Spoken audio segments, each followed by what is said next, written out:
Ladies and gentlemen, yesterday I launched a CPF-powered $32,000 a month ringgit retirement plan for JB, and it sparked off a lot of controversial comments and questions and some suggestions for refinement.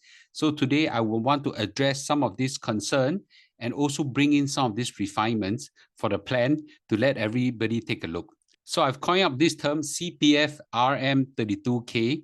It is to give a term to the retirement plan, and I'm going to address some of the key concerns and produce some of the refinements that are given by our community members. And I would like to thank everybody for giving your comments, however constructive or criticism they may be. The plan is actually very simple. At 55 years old, me and my wife will top up our ERS almost to full at $400 over $1,000. And we will at 70 years old be able to pull out about $4,600 a month each. Now, if we have $4,600 a month per person in Singapore, I will consider it an okay living. Now, not, it's not luxurious living, it's okay living, it's not poverty as well. It's just okay. Take note, $4,600 is not today. Is about 18 years time, when I'm about 70 years old. By that time, inflation will have caught up with us. So $4,600, frankly speaking, is very little. What does that mean if we put it into Malaysia?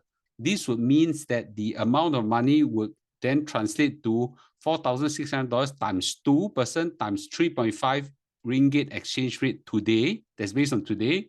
And that's a whooping $32,000 a month. $32,000 a month. Try spending the money in Johor. And I'll address some of these concerns that, things are inflation or something. Well, I'll address them shortly in a while. I'm going to go into all these concerns. I've grouped them into major categories, and I want to also incorporate some of the suggestions, interestingly, by many Malaysians who have watched my video.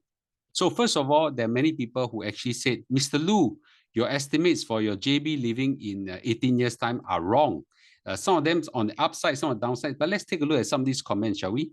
So first of all, I thank this person. Mr. Lu, your retirement expense should be inflated as well. A meal out today that costs 150 ringgit, but assuming 2% 20 years, that will be roughly about 200 over ringgit. So instead of 4,500 a month that you'll probably cost about $6,000 to $7,000 with inflation. But this person actually recognized that it's still way below the $32,000 budget I've thought. So I completely agree with you. But the point is that, even with inflation factor in, maybe not 2%, even 3%, okay? It will, let's say, even hit $10,000, right? There is still a lot of spares to go for restaurants, dinner every time. Someone actually said, Mr. Lu, what about breakfast and lunch? Well, I can't be eating restaurant meal every meal, okay, for the rest of my life. One dinner a day is a luxury enough. Too much of it, will probably knock the wind out of me. Okay, so let's not overdo it. Plus the fact that I actually don't take breakfast, I only take lunch, right? So at one day, 2 meals a day, one humble one and one luxurious one. The humble is not worried about whether I have the money, whether I have the life to go and eat it, okay? So someone actually said that, Mr. Lu, ringgit won't be 3.52, it will be even more, right? So it's difficult to estimate. Well, maybe someone extrapolated this and said that, okay, in the past, the ringgit has been depreciating at this kind of level. So by the time you reach 19 years time, your exchange rate could be 5.5 to $1. I think that might be a bit too far-fetched, but I think $4, in about 20 years time, I think it's possible, maybe even 4.5. So as much as there's inflation, the Sing dollar appreciation well covers that. So everything will be in our favor. Let's assume it hit, 4.5 times, 4.5 times times $9,000 is $40,000 something. So it's some big phenomenal number. So I think the plan will still work very well. Another Malaysian actually said this, Mr. Lu, thanks for choosing Malaysia as your retirement destination. Currently, Malaysia is facing financial challenges. I agree. Over a period of 5 to 10 years, I do see Malaysia becoming a developed country, but from my experience, it depends on your lifestyle and expenses. To save costs, You just get a second-hand Toyota or eat Chinese food catering to a house. Your spending could be 3,000 to 5,000 a month without housing. So I never thought that you could cater for Chinese food to come to your house. And I think the Malaysian chefs are one of the best, in this region. So actually, your living expenses could be a lot less than that, right? So I thank you for this fine tuning. Okay, I certainly also think that getting a second-hand car is better than getting a new one, because new one, sometimes it really is big waste. And the other one is retiring at 32,000 ringgit is insane. Okay, I think this is probably a Malaysian as well. You will be among the top retirees or high net worth individual in Malaysia. Your family must be one happy family. Okay, at that level, yes. But don't forget, not only I can do it, quite a few of you all can actually do it, because you were all preparing for 1M65, right? So a lot of your essays are very full. There are actually many economic refugee expats in Malaysia, American, British, Australian, Russian, and from other countries. Most of them reside in Penang and KL. Actually, there's a lot of this YouTube channel, and they've got some names there. I watched some of them. It's true. So I don't think I'm the first one to come with this idea. Many of these angmos actually come with this idea, and actually they're living fantastically well. Why are we not jumping on the bandwagon where we're so near and people are so far away? Oh, this is also a very interesting case study. Agree, I moved to JB in 2015. Except during COVID years, I live in JB for almost 10 years. I have 3 properties right now in JB. I'm still working in Singapore and plan to retire in 2 to 3 years' time in my mid-50s. I moved to JB not purely for cost reason, but JB offers a high quality of life than Singapore. JB offers a higher quality of life than Singapore. I firmly believe that in many aspects, not all, but many aspects. It's hard to believe. I guess it is based on what JB offers me personally. I live very well in JB, eat very well as well, and I have a Malaysian car fully paid. Cost me less than $3,000, and second, but reliable. I can drive for life. Remember, in Singapore, when you buy a car, it's not yours. It's only yours for 10 years. After that, you'll be gone. But when you buy a car in Malaysia, it's yours for life, right? Yours for life. Well, for selfish reason, I didn't want to see many Singaporeans and foreigners moving to JB. Just want JB to manage Singapore and losing its local charm. I agree with that, right? So actually, my estimates are probably all on the higher side of life, because I've been planning to live extraordinarily luxuriously. Many people also commented that, Mr. Lu, you talk so bad about Singapore. How can it be, man? Well, let's take a look. I personally think that Singapore is okay for retirement. Okay for retirement. So Alex actually wrote this. It really depends on what lifestyle you want for retirement. I'm certainly less well off than Mr. Lu, but I can live comfortably within 3K in Singapore. Okay, so actually this gentleman lived comfortably with 3,000. Reasonably frugal, I would imagine. Not overly frugal, reasonably frugal. And I don't deny that, it's just that I go back to my point. I spend my life, in my younger days being extremely frugal, so that my older days to retirement is also frugal. What logic is that, right? Go slap my own face about that. So I want to work very hard to enjoy life later. That's the hope of everybody. So I think the way to stretch your dollar and stretch your lifestyle, to a wonderful, luxurious life is to consider the lifestyle as proposed, okay? But as what Mr. Lu says, many of his relatives live in JB. That's the key reason they chose JB. That's one of very important reason, right? So anyway, house and cars are very expensive in Singapore, but if you choose to live in HDB and take public transport, it's relatively affordable. It's true, because in Singapore, they give a lot of subsidy for public transport. And if you take public transport over, is actually quite affordable. But someone actually counter and say this, well, a millionaire spent his whole life working hard during old age with knee pain. Still have to work so much to MRT, squeeze inside a bus. He must be joking. In JB, he can afford a driver and a luxury car.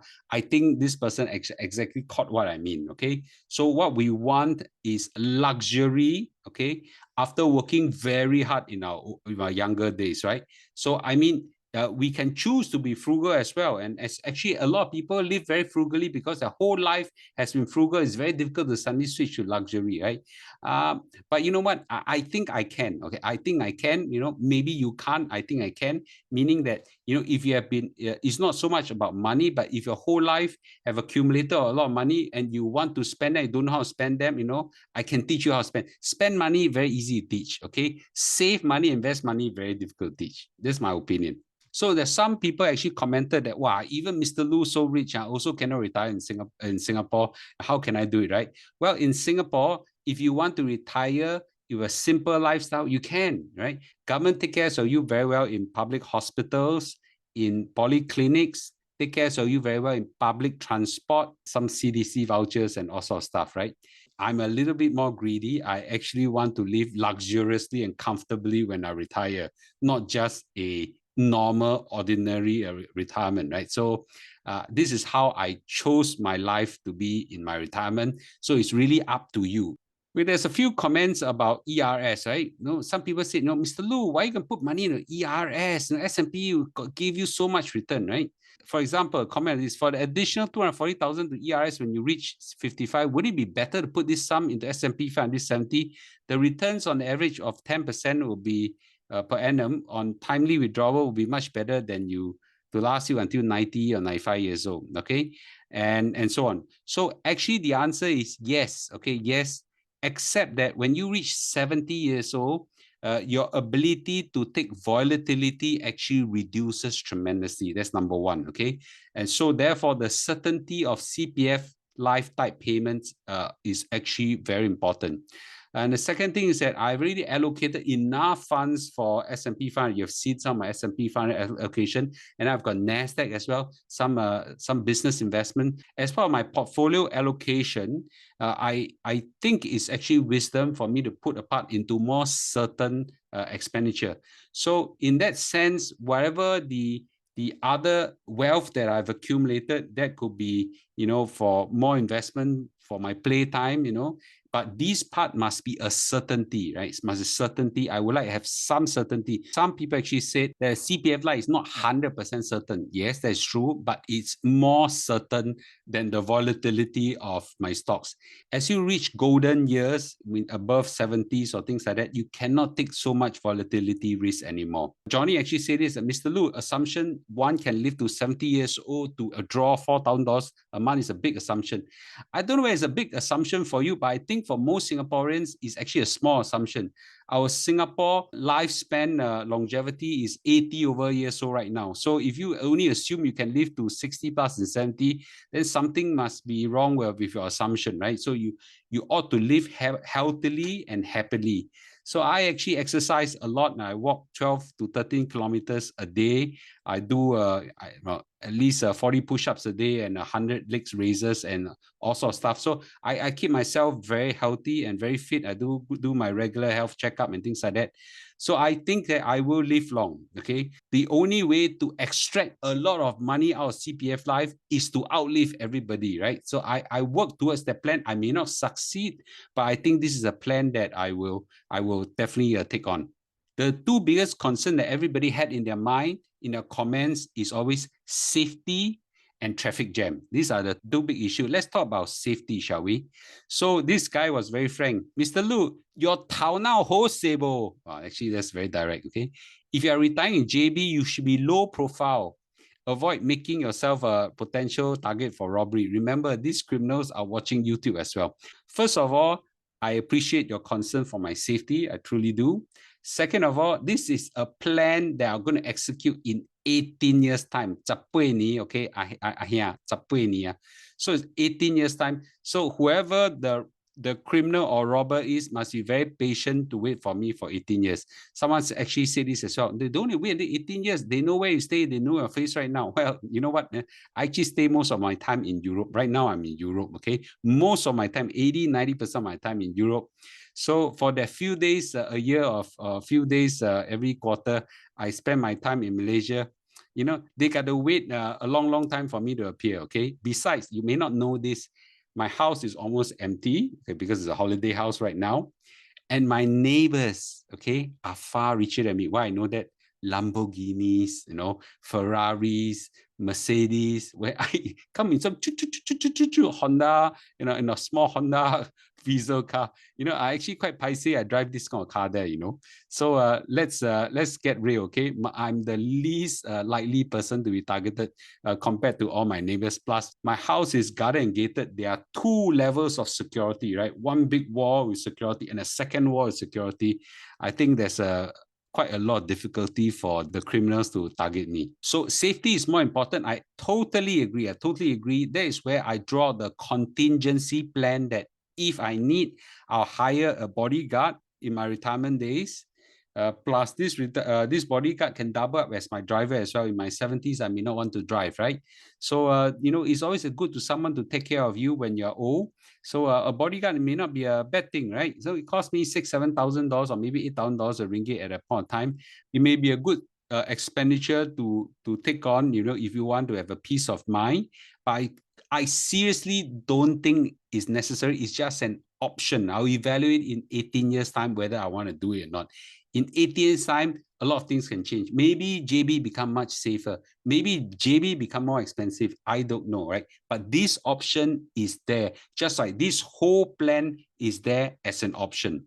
Transportation between Singapore and JB and within JB is always a question, right? So everybody can only see with their narrow mind right now what's happening and keep, focusing on the traffic jam we see every day and so on. But don't forget, and I say again and again, the RTS is coming up in 2 years' time. So it's just the same like when the S&P 500 crashed. Okay, I told everybody it one day will rebound, and very few people listened to me. And sure enough, it broke record after record after record. And for the few people who listens to me, congratulations to you. So it's the same thing. The RTS link is going to be built in the end of 2026. Even there's a delay, 2027, I still won't retire by then. The traffic will be offloaded from the causeway to the RTS link, and then there'll be ease of travel by then. So someone actually said this, Mr. Lu, I've been using the KTMB train from JB to Woodlands to Central. 5 minutes, no queue, no stress. This already is an appetizer, foretaste of what's going to happen, right? It's just that currently right now, the KTM train is actually very difficult to get the tickets. But, it is actually a taste. Tomorrow, when I say tomorrow means 2026 end, we're going to have the RTS link, and this is going to change the whole landscape of things. Someone actually make a comment, Mr. Lu, can Singaporeans buy car in JB? Yes, you can. You can absolutely buy a Malaysian car, as a Singaporean. And Malaysian cars is much more affordable than Singapore car, and this is something we should consider. Unfortunately, I just also found that my plan to have a driver come bodyguard to drive me into Singapore whenever I need it, this one may hit an issue because there are some laws that actually forbids me to do that. Okay, and there was a gentleman or lady who actually flagged out this particular article of law. I went to read it. To be frank, I tried reading it 2 times. I cannot understand, but I assume that this is actually correct. So this plan may cause me to consider whether I may have to maybe take a train in and then get a Grab and go into my house and drive a Malaysian car, that kind of thing, right? But I think it's fine. Okay, I can get my driver to drop me at the train station drive me to Singapore, and then and so on, right? So I think there's an option to do that. But this one, and I thank this comment. I thank this viewer for actually giving me this insight. Another person which I think is staying in Malaysia, I just renewed my 15-year-old road tax and insurance. Is a 209 year old Toyota. The insurance and road tax is 350 ringgit, okay, until 2025. 350 ringgit road tax. This is really affordable. I also sponsor my mom's car, which is 5-year-old, another 500. So the cost to renew road tax and insurance for 2 cars is 850 ringgit. It's crazy. Imagine how hard is it to get even a car in Singapore. So the transportation cost is heaven and earth between Singapore and Malaysia. In conclusion, the CPF-RM32k plan is an option for me, right? It's a serious option. I probably exercise it in about 18 years' time when I retire. But whether is it ideal for you or not really depends on you. Your circumstances may be different. Your age may not be suitable for it. Your lifestyle may be suitable for it. Some of you want to retire in Singapore. Some of you want to retire in US, in Europe, in Australia, okay, in Canada, right? So the world is out there, so for you to decide. I'm sharing with you an option. This option is a powerful option offered by our CPF Life. For you to maximize it, you could expand the purchasing power by going to JB. Again, whether is it ideal or not, it really depends on yourself, really. So these are food for thought. I'm happy to further discuss you, but thanks to everybody for giving me your comments. I look forward to hearing from you again in time to come in my Telegram channel or my YouTube comments. Thank you, and I'll see you in a day or two.